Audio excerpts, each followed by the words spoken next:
Very good morning, students. Welcome back to biology online classes. In previous part, we have discussed about heredity and evolution. From today, this video onwards, we are going to discuss a new chapter, life process. So, if you observe in our environment or in our surroundings, we would like to find matter. Is it right? So, what is found? Matter is found. And if you observe, this matter which is found on the earth may be living matter or non-living matter. Understand? The matter is which is found, that can be found as either living matter as well as non-living matter. And if you observe, the matter which is found on the earth or the living organisms or non-living organisms that are found on the earth, they consisting of some common characteristic features. So if you think about it, they are consisting of some common characteristic features. What do they have? Common characteristic feature is all the matters or all the substances that are found on the earth are made up of common elements like carbon, hydrogen, nitrogen, oxygen. So, like that, if you observe either living matter as well as non-living matter, if you observe, they were commonly made up of like carbon, like hydrogen, nitrogen and oxygen. So due to the presence of the common elements, they were not easily identified which is living one, which is non-living one. Understand? So the matter is made up of elements, and this matter also follows. Let us. The matter is made up of two types of objects which is commonly found. One is elements, and these elements like carbon, hydrogen, nitrogen, oxygen, etc. These are the various elements that are commonly found in both the living matter as well as non-living matter. And also they follow some common physical properties. They also follow some common physical properties. And what are the common physical properties as followed by these matter substances? Like gravitation. So the gravitational force of the earth is commonly exhibited by the earth both on living matter as well as non-living matter. So the physical properties also exhibited by both the living as well as non-living substances. And also we can see the magnetism. Some magnetic properties also exhibited. Understand? That also we can find like metals. They can show the magnetic properties or not. That is also one of the physical property found in non-living objects. And also they used to follow the radiation also. Radiation is also followed by the non-living matter as well as living matter. That's what the living or non-living substances that are found on the earth, they consisting or they possess some common characteristic features like presence of elements, and like elements are like carbon, hydrogen, nitrogen, oxygen, and some other elements are also found, and they also possess some physical properties like gravitation, magnetism as well as radiation. So due to the common properties in between both living and non-living objects, it is difficulty to distinguish or difficulty to identify the living organisms and non-living organisms. Understand? So due to the presence of these properties, Due to these properties,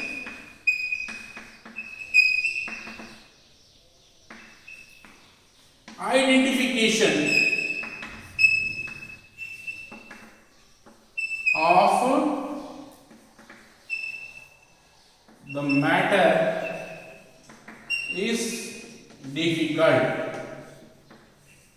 Understand? Due to the presence of these properties, we are not able to distinguish the difference between living as well as non-living things. Understand? So, if you observe the living organisms, they have one variety of characteristic feature is they were made up of a living cell. Understand? So, what is we have? The living organisms.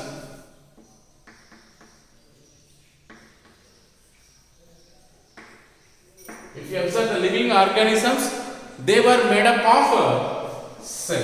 Is it right? What cell is found? Living cell is found. Understand? So, this living cell is consisting of one living substance is called as protoplasm. Protoplasm is found in the cell. At the same time, we can find, and also they consisting of membrane bound or non-membrane bound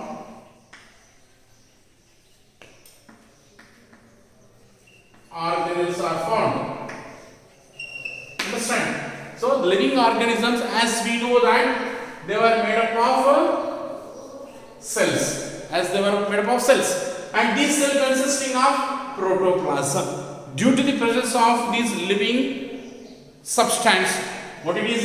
Protoplasm, where we can consider which is living and which is non-living substance. And these also not only consisting of protoplasm, and they also consisting of membrane bound as well as non-membrane bound organelles. Both are found in the living organisms. If you observe, these living organisms are all two types. How many types are there? Two types of living organisms are found. What are the two types of our living organisms is unicellular and multicellular. So these are the two types of living organisms. One is unicellular and another one is multicellular living organisms. These are found under living organisms. Understand? If you observe either unicellular or multicellular, they possess, even though they were single cellular, even though these were the more in number of cells found, but they carry out some common characteristic features. What are the common characteristic features are carried by the living organisms is they carry out various processes or activities that enables them to carry out various process and allows them to survive. And those the activities which are carried out by both the unicellular as well as multicellular are living organisms, and those processes are called as life process. What they are called? Life process. Understand? So under life process, what process are going to occur? That is we are going to discuss. Understand? So the unicellular as well as the multicellular organisms, they carry out various life process or various chemical process in their body, and which are called as metabolic activities. What they are called? Metabolic activities.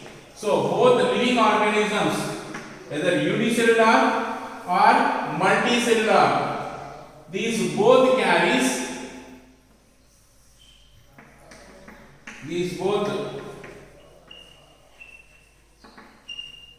various chemical reactions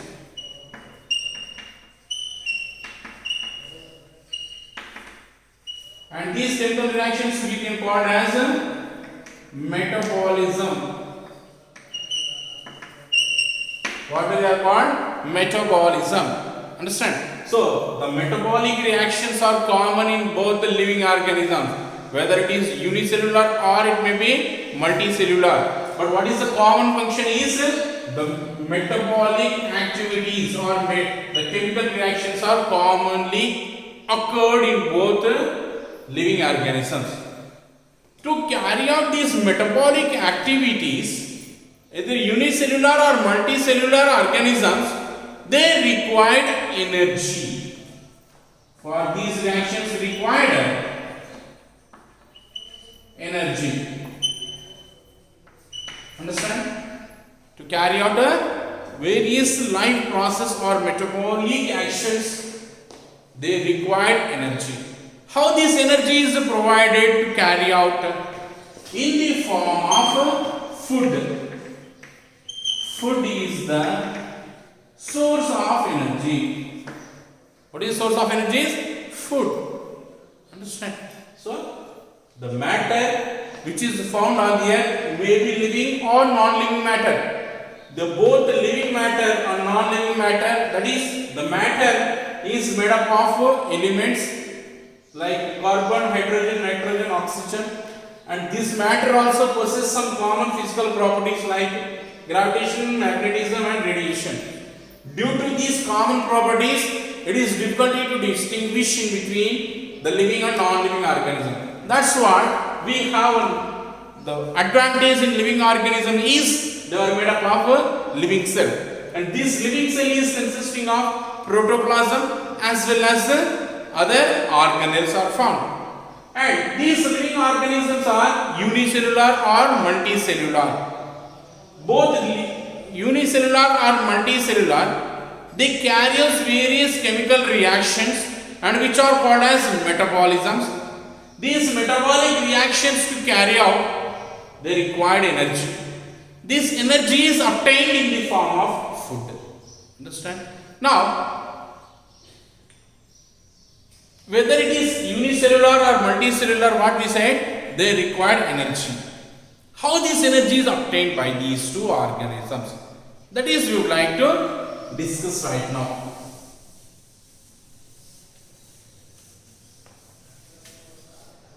So, if you observe the unicellular organisms, why they are called as unicellular? As they were simple in nature, where they were made up of a single cell. Now, these single-celled organisms, they were carrying the metabolic activities. Is it right? These metabolic activities are carried out by a single cell itself. Understand? So, under these metabolic activities, a single cell, it carry out various life processes which are essential to survive the organism. Then how they will get energy means, these unicellular organisms, they do not have organ system. Is it right? There is no organ system. They do not have any organ system. But how they will obtain energy? These unicellular organisms, their body surface helps them to transport various substances from outside to the inside and inside to the outside. Understand? The unicellular organisms, they don't have any system of organs to carry out various life process to obtain energy. Understand? But how they will obtain is their body is made up of a simple system which the complete body or the cell is in contact to the environment. Understand? So, the organisms is directly in contact with the environment. So, due to the contact with the environment, the substances are easily passed or exchanged from living cell to the environment and from the environment to the living cell through a process called as simple diffusion. How it is occurs? By simple diffusion it is occurring. Understand? So, these unicellular organisms, they don't have any organ system. So, how they will obtain energy is they are exposed to the contact with the environment. Their surface, so their surface is in contact with the environment directly. So due to the contact with the environment, so through the surface of the body,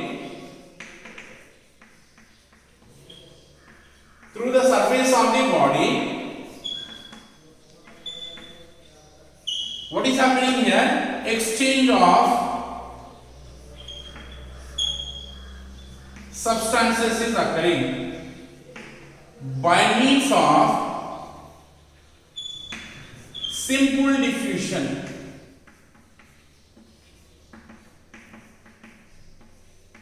How does it occur? By means of simple diffusion. Very important. How? See, the unicellular organisms, they do not have organ system. How they will obtain their nutrients or source of energy? Justify or comment. Understand? Question is there about this one. How the unicellular organisms obtain their nutrients? Because they were singing, so they do not have organ system. But how they will obtain means the unicellular, these organisms, they are exposed to contact with the environment. Means they are directly in contact with the environment. So that leads to the exchange of the substances through the surface of the body. Understand? And by the process called as a simple diffusion. What do we call it? Simple diffusion. So by means of simple diffusion, the exchange of material is occurring in between the environment and unicellular organisms. At the same time, from unicellular organisms to the environment. So by means of simple diffusion, it is going to be occurred. But how it occurs in multicellular organisms? That is we will discuss right now. So in case of multicellular organisms, their body levels consisting of organ systems. Is it right? So in case of multicellular, so the multicellular organisms, they were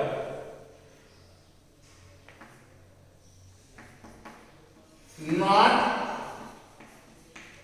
exposed to the environment. That means through our body surface there is no movement of substances occurring. Is it or not? So due to this complexity in the nature of the body, the simple diffusion do not meet the energy levels which is required by the multicellular organisms. Understand? So due to the complexity,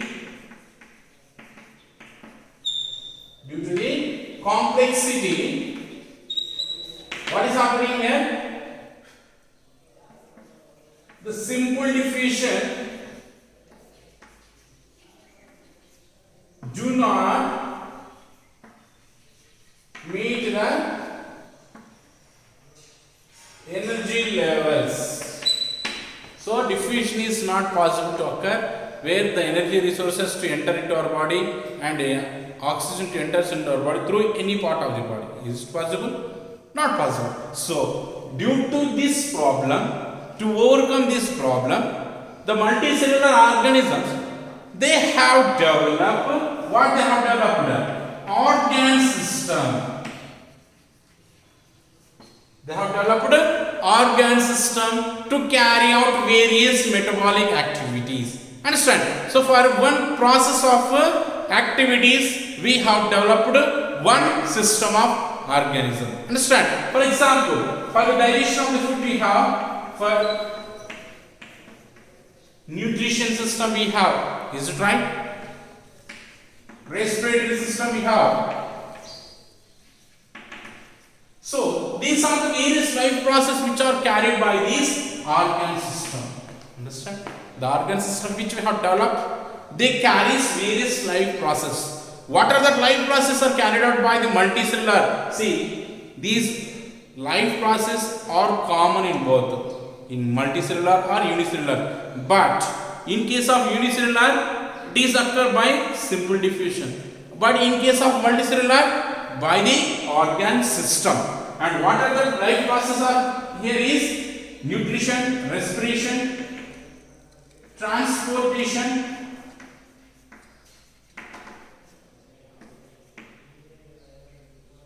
excretion.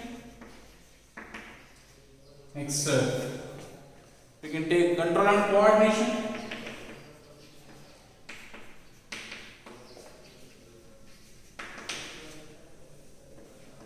Reproduction. These are the various life processes which are carried out by both the multicellular as well as unicellular organism.